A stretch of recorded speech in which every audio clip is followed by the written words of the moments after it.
Como está? Como foi a sua semana? Estamos juntos mais uma vez para estudar a Bíblia, a Palavra de Deus. Este é o mês da Escola Bíblica Dominical. Mês de abril nós lembramos e agradecemos pela existência desta escola maravilhosa, cujo livro-texto é a Bíblia, a Palavra de Deus. Vamos orar. Bom Deus, aceita a nossa adoração e o louvor pela semana que tivemos. Também por esses momentos que vamos passar juntos estudando a Tua Palavra, que ela possa edificar grandemente os nossos corações. É a oração que nós fazemos no nome de Jesus. Amém. Aqui vai o meu abraço fraterno e carinhoso para os irmãos que durante a sua vida têm ensinado na Escola Bíblica Dominical. Aqueles que lutam e se preparam para levar o melhor ensino aos seus alunos. Nesse tempo, muitos de nós impedidos de ir ao templo. Estamos em dificuldade de estarmos presencialmente no templo, mas a palavra de Deus tem chegado até nós, tem chegado até os irmãos, os cultos, todas as programações, a fim de que nós possamos adorar e cultuar o nosso Deus.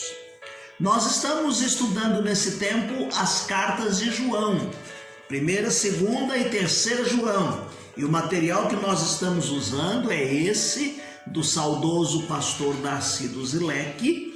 E nós estamos então dando continuidade à primeira carta, à primeira epístola escrita por João. O tema do nosso estudo é Cartas de um Irmão Mais Velho. E hoje nós vamos entrar no conteúdo, na estrutura de 1 João. Essa estrutura é composta da introdução, que é a realidade de Jesus Cristo, no capítulo 1, do verso 1 até o 4. Os testes da comunhão, Deus é luz, capítulo 1, 5 até o 2, 29.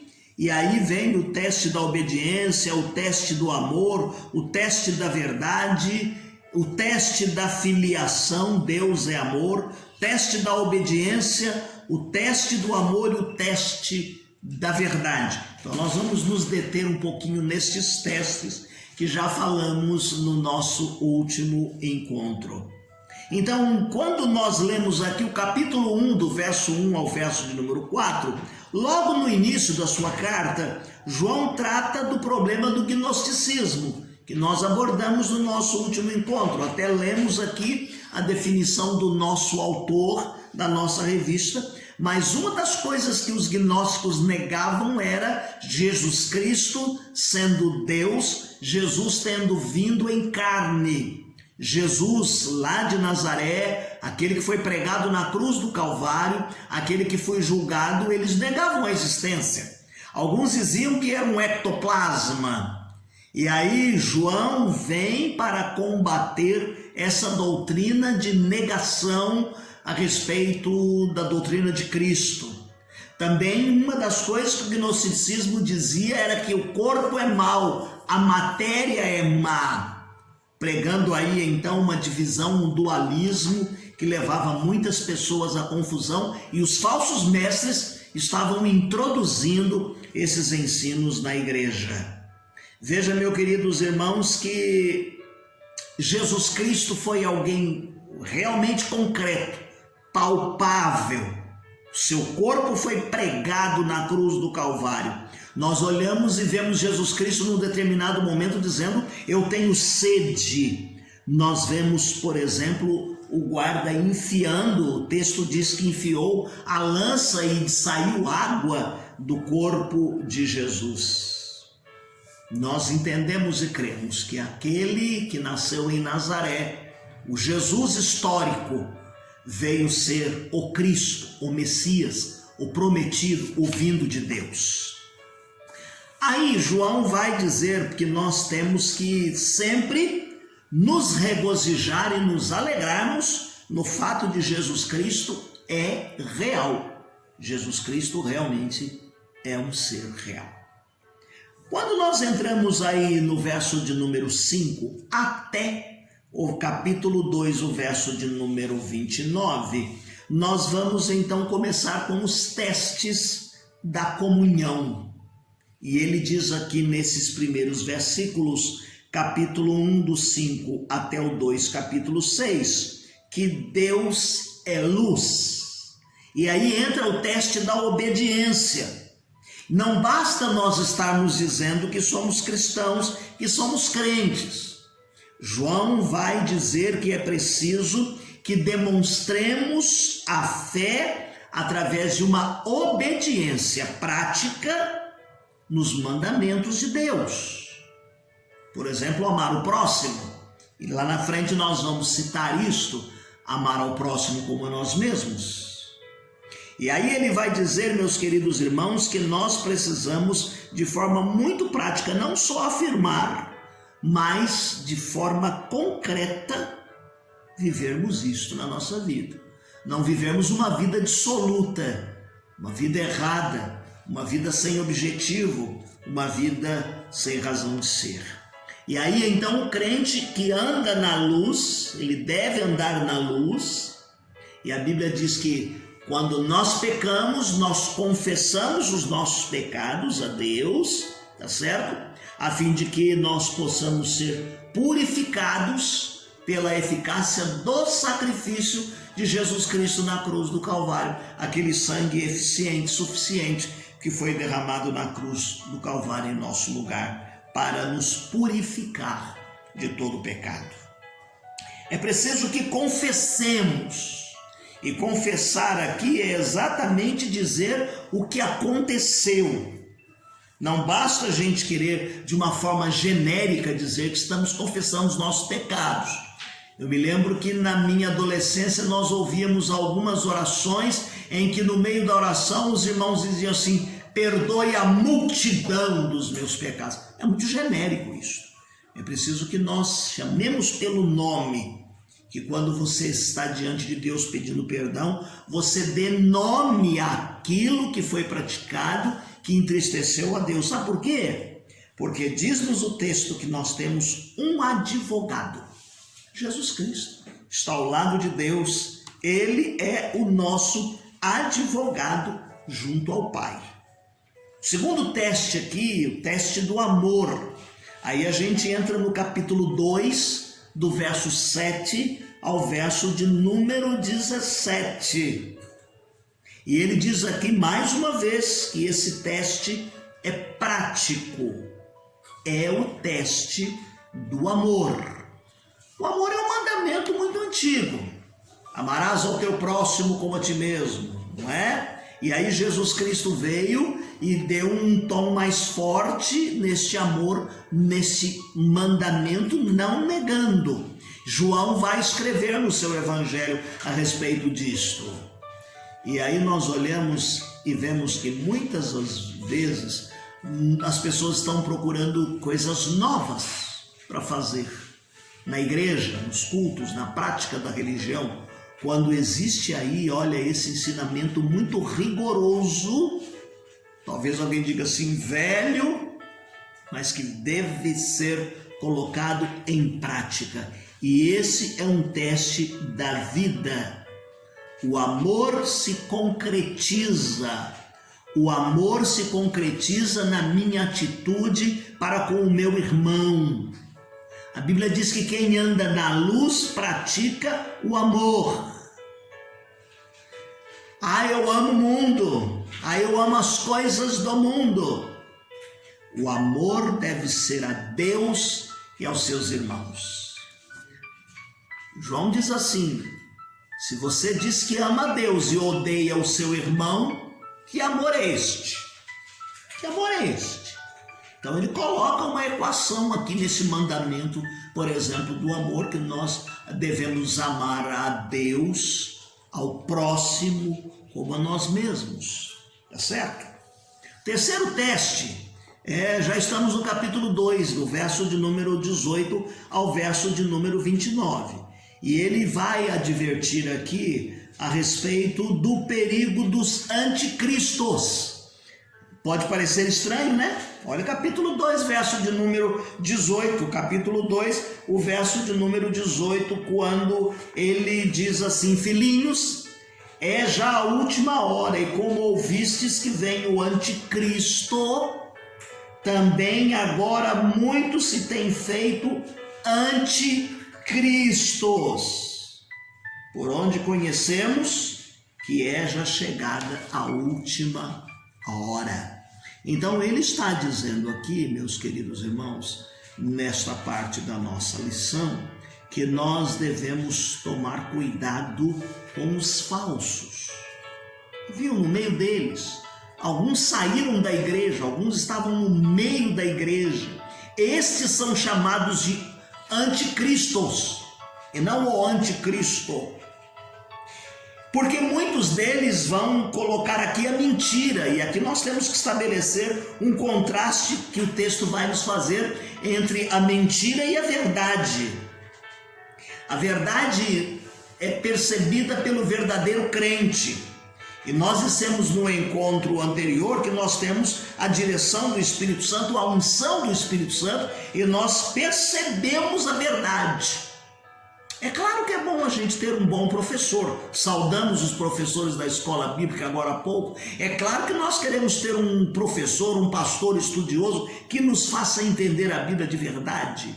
Mas nós também podemos nos deleitar lá diante de Deus, orar e pedir sabedoria para que o Espírito Santo de Deus nos revele a verdade da palavra de Deus.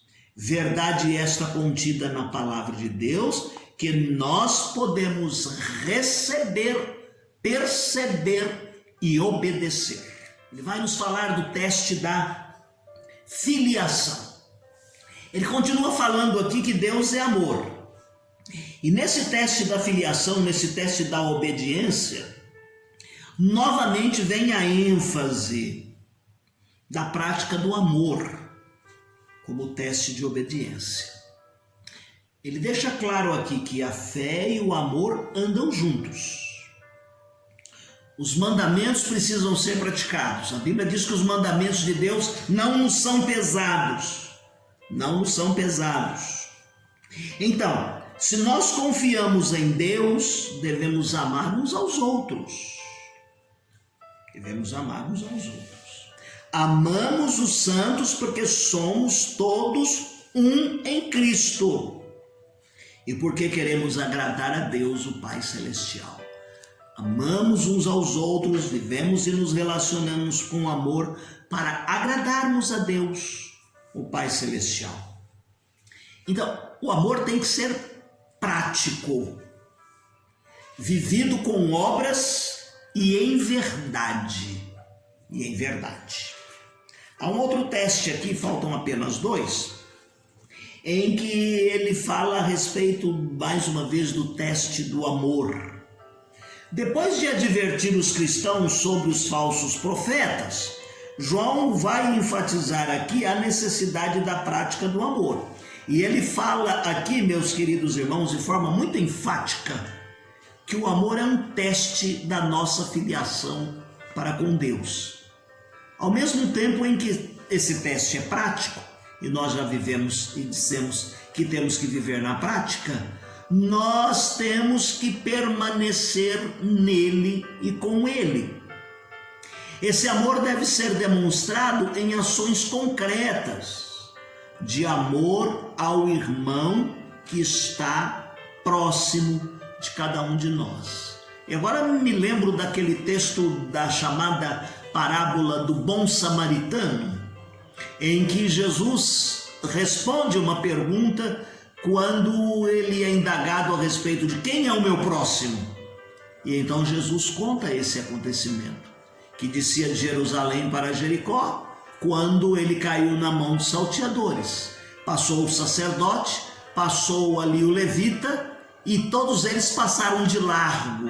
Pessoas dadas à religião, dadas ao culto, dadas ao cerimonial. E quando vem o samaritano, o rejeitado, o discriminado, aquele que não era considerado pelos judeus, ao invés de passar de largo, ele vai lá, ele para, desce do seu animal, cuida, limpa as feridas, põe o enfermo em cima do seu animal, leva para uma estalagem dá um depósito lá, um cheque calção e diz assim: quando eu voltar eu pago a diferença. E aí Jesus faz a seguinte pergunta: qual dos três se parece que foi próximo daquele que caiu nas mãos dos salteadores? E ele vai dizer: aquele que usou de misericórdia para com ele. O nosso próximo está próximo de nós. Às vezes do nosso lado da nossa igreja, precisando de uma ação, precisando de uma forma de nós praticarmos este amor. E nós precisamos colocar em prática. Por último, então, o teste da verdade. Já estamos no capítulo 5, então, do verso 1 ao verso de número 21, da primeira carta escrita por João. E João afirma aqui a principal confissão de fé nossa. Essa confissão de fé que caracteriza a vida dos crentes. É aquele que crê que Jesus Cristo é o Messias e que Jesus é o Filho de Deus. Os verdadeiros crentes demonstram pela fé, então, essa obediência aos seus mandamentos. Ele diz nesse texto aqui que o que testifica de Jesus é o Espírito, a água e o sangue. E aqui nós poderíamos entender que o Espírito deu testemunho de Jesus. Na ocasião do batismo, por exemplo, ele diz assim: este é meu filho amado em quem tenho prazer, em quem me comprazo. E o Espírito em forma de pomba, testificando que ali era Jesus, o Filho de Deus. Quando nós falamos a respeito de água e do sangue, nós podemos lembrar o seu batismo, mas podemos lembrar também da crucificação, do sangue derramado na cruz do Calvário. Batismo de Jesus e a morte de Jesus. Então esses três testificam de Jesus: o Espírito, a água e o sangue. Aqui está o verso-chave desta carta. Estas coisas vos escrevo para que saibais que tendes a salvação, para que saibais que tendes a vida eterna. Estas coisas vos escrevo a vós que credes no nome do Filho de Deus, para que saibais que tendes a vida eterna. Você tem a fé alicerçada verdadeiramente em Jesus Cristo? Você crê que Jesus Cristo é o Filho de Deus? Você crê que verdadeiramente Jesus veio em carne? Você tem certeza de que Jesus morreu pelos seus pecados? Então não há nenhuma dúvida com relação à vida eterna em Cristo Jesus. Deixe-me ler aqui um hino em que fala do amor. Qual o adorno desta vida? É o amor. A alegria é concedida pelo amor. É benigno, é paciente, não se torna maldizente. Este meigo amor. Com suspeita não se alcança doce amor. Onde houver desconfiança, ai do amor. Pois mostremos tolerância, muitas vezes arrogância, murcha e mata o amor. Então, quando for custoso, nutre amor. Ao irado e muito furioso, mostra o amor. Não te deis por insultado, mas responde com agrado. Vence pelo amor. Que Deus nos abençoe. No próximo encontro nós vamos entrar na segunda carta de João. Talvez falemos da segunda e da terceira, porque elas são muito pequenas. Não deixe de fazer a sua leitura diária que disponibilizamos no final da nossa transmissão, e também a nossa planilha para a leitura da Bíblia em um ano. Tenha uma semana feliz e abençoada. E você que é aluno da Escola Bíblica, receba o nosso abraço fraterno. Deus te abençoe.